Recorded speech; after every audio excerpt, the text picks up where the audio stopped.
Let's play cricket. बात है सन 1976 की। सर्दियों का मौसम था।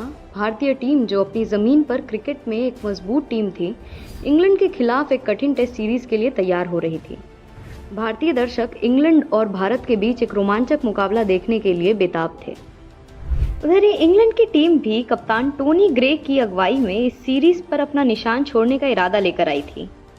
इंग्लिश प्लेयर्स के लिए भारत की धूप, पिचों की धूल और उम्मीदों का प्रेशर इस सीरीज को इस साल का सबसे ज़्यादा एक्साइटिंग क्रिकेट प्रदर्शनों में से एक बनाने वाला था। इंग्लैंड के पेस अटैक का सेंटर थे एक नया fast bowler John liver. Liver अपनी लंबी कदकाठी और स्विंग पर अपनी काबिले तारीफ पकड़ के साथ इंग्लैंड के सबसे खतरनाक हथियार थे। सब तरफ उनकी ही चर्चा थी, लेकिन किसी को ये अंदाज़ा नहीं था कि जल्दी ही उनका नाम क्रिकेट के सबसे बदनाम विवादों में से एक में शामिल होने वाला था। सीरीज का पहला मैच दिल्ली में खेला गया, जिससे इंग्लैंड ने बड़ी ही आसानी से जीत लिया। इसके बाद सीरीज का दूसरा मैच कोलकाता में खेला गया। ये मैच भी इंग्लैंड ने भारत को बड़े ही आराम से हरा दिया। तीसरा मैच आज की चेन्नई और तब के मद्रास में खेला जाने वाला था। भारतीय बैट्समैन इंग्लिश फास्ट बॉलर्स के आगे बिल्कुल भी नहीं टिक पा रहे थे। भारत के टीम में गावस्कर और मोइंदर अमरनाथ जैसे बड़े अच्छे बैट्समैन भी थे, तब भी वो इंग्लिश बॉलर्स के आगे बेबस नजर आ रहे थे। दोस्तों, आपको बता दूं कि बॉलर्स अपने गेंद को स्विंग कराने के लिए बॉल को एक तरफ से शाइन करवाते हैं और दूसरी तरफ को ऐसे ही छोड़ देते हैं। बॉल को शाइन करवाने के लिए वो थूक और पसीने का इस्तेमाल लीगली कर सकते हैं, और किसी भी चीज़ का इस्तेमाल करना इल्लीगल साबित होगा। चेन्नई में जब जॉन लिवर बॉलिंग कर रहे थे तो उन्होंने अपने माथे पर एक पट्टा बांधा हुआ था। जॉन लिवर की गेंद बहुत ही ज़्यादा स्विंग हो रही थी। चेन्नई के गर्म मौसम में इस तरह की स्विंग को देखकर इंडियन ड्रेसिंग रूम में सब हैरान और परेशान थे। कुछ देर बाद जब जॉन लिवर ने अपना पट्टा हटाकर विकेट के पास रख दिया तो एम्पायर की नज़र उस पर गई। एम्पायर ने उस पट्टे को देखा और उन्हें लगा कि उस पर कुछ तरल पदार्थ जैसे कि वैसलीन जैसा कुछ लगा हुआ है। जब एम्पायर ने जॉन लिवर से इसके बारे में पूछा तो उन्होंने कहा कि माथे का पसीना आंखों में ना चला जाए, इस वजह से उन्होंने अपने पट्टे पे वैसलीन लगाया हुआ था।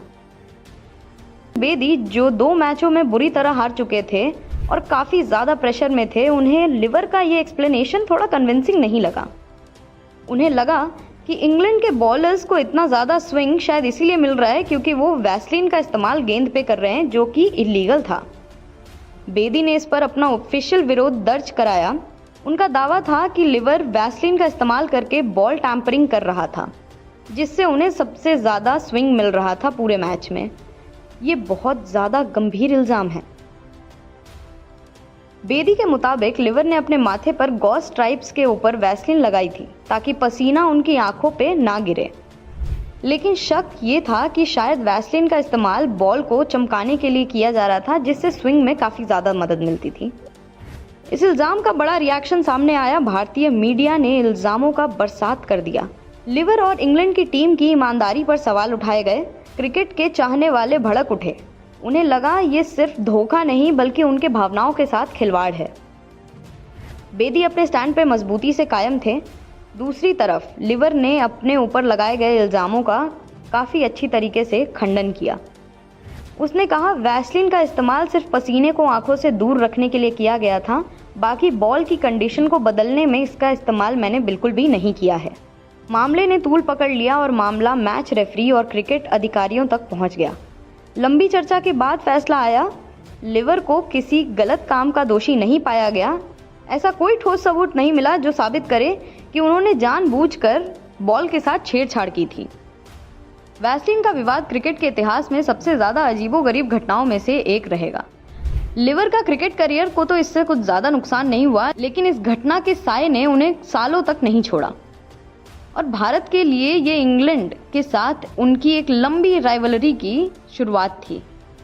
आखिर में वैसलीन का मामला सिर्फ एक बॉलर और एक मैच के लिए नहीं था, ये ईमानदारी पे शक था। मैं मिलूंगी आपसे अगले एपिसोड में, तब तक के लिए आप अपना ख्याल रखिए। आप सुन रहे थे let's smile more than radio. Follow कीजिए हमें हमारे सोशल